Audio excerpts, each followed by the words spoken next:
Assalamu alaikum wa rahmatullahi wa barakatuh. Dear brothers and sisters, we appreciate your joining us today for a new episode of The Robe That Binds Us, ahlusunnah waljama'aah. Today we will talk about the source of the religion, the source of our religion. Since we talked last episodes about the bid'ah, the concept of innovation in the religion, and that we don't accept any invented matter in the religion.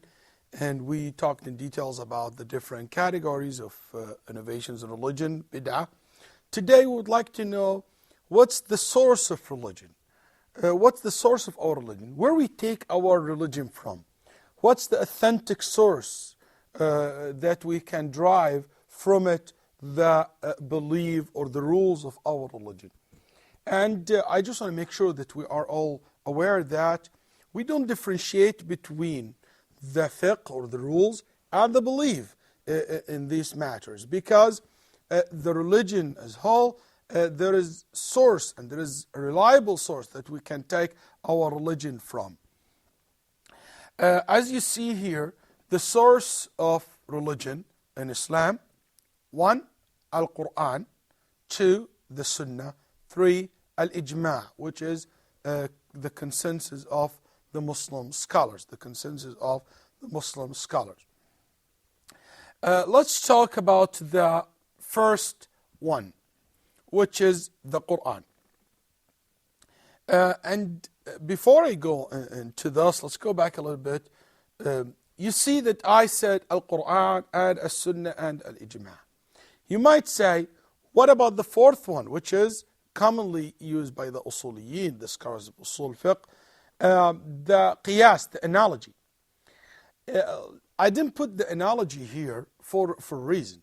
Not because we don't believe in it. No, analogy is part of our religion. It's part of the evidence. But I believe it may be more proper not to put it under the title source of religion. Because analogy always based on either a text from Quran or text from Sunnah or ijma', a consensus. So basically al-qiyas or analogy is based on these three. So the analogy goes back to these three. So they are the source, and they are the ultimate source of the sharia, of the rules in Islam. And as far as I know, I don't know any other source of our religion we can take and derive the Islamic law or belief from it other than these three. So let's go quickly and briefly over these sources. First one, Al-Quran. We believe that the Uthmani script is the only Quranic text that is acceptable. The Uthmani script.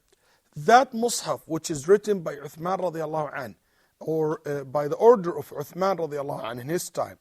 And he made several copies from it. One was sent to Iraq, Al-Kufa, and Al-Basra, and it was sent to Damascus, was sent to Mecca, and Egypt, and Medina. These copies, which is written by Uthman radiallahu anh, who were sent to the different cities in the Muslim world in that time, is the only Quranic text that we accept as Al-Quran. So if somebody claims there is another text or another Quran which has been hidden through the last 1,000 years and only certain individual knows about it, we don't consider that a Quran. We know that there is other texts from Quran were exist in the time of the Sahaba radiallahu anhu. Even though we have today some books like the book of called Al-Masahif by Abi Dawood, who collect some of the verses from other Masahif than Uthman radiallahu anhu's Mus'haf, such as Mus'haf Ubay or Mus'haf Ali radiallahu anhu or Ibn Mas'ud, or other than that, other than these Sahabas, but we don't consider them the Quran, because in the time of the Sahaba radiallahu anhu, there were a consensus, ijma' among the Sahaba, that this will be the only text acceptable.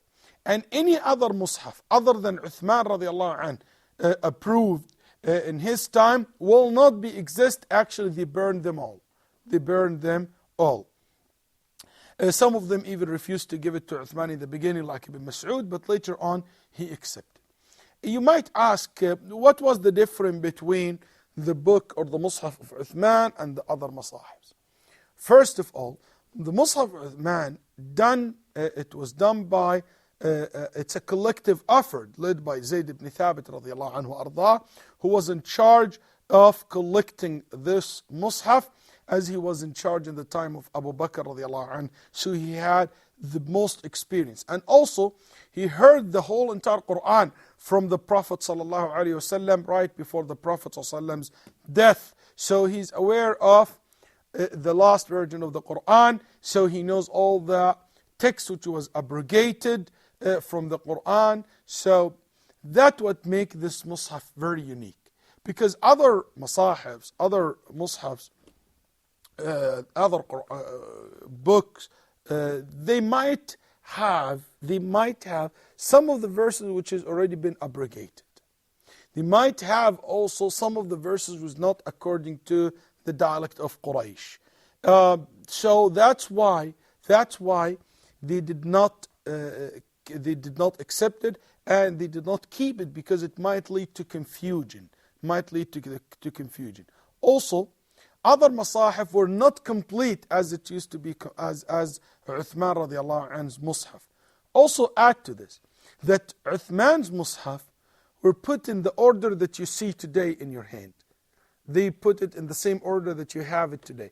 They agree upon that, and they accept that, and they add the surah's names to it. The surah's name to it. This is something been added to Mus'haf Uthman. Other Masahif not necessarily to have the same order that you have today. For instance, some of the Sahaba used to the sequence of the surahs in their Mus'hafs based on what was revealed first. So instead of seeing Al-Fatiha, you will see اقرأ باسم ربك الذي خلق, then you see الضحى, then you see verses like that. So this is the sequence of some of the Masahif. But in Mus'haf Uthman, it was put the same way you see it, for reasons which is not the right time to talk about it right now, because this is something you can study when you read about the science or of Quran or the history of Quran. What is important for us today to know, that the Uthmani script is the only Quranic text that is acceptable. This is the case since Uthman radiallahu anhu's time, generations after generations. But we have to know that Uthmani script can be recited in different ways. The 10 mutawatir qira'at, which is confirmed with the Uthmani script, are the only recitations that are considered the Quran, considered as the Quran, that we use in the salat, in the prayer. Because that script, this book which was written in the time of Uthman radiallahu anhu, as you know, it was not written exactly the same way you see it today, because there is no dots, and this dhamma, fatha will not exist as well. So it's like the word without dots. You can know, anybody familiar with the Arabic language, he will know that it could be recited or it could be pronounced in different ways. For example, ta'lamun, ya'lamun, you can say it in a different way. Nabi, things like that. So based on this, the 10 qira'at appears, or the different qira'as appear, because the same word, you can say it and you can pronounce it in different ways. And that's what we call the different qira'ah, different way of reciting the same text.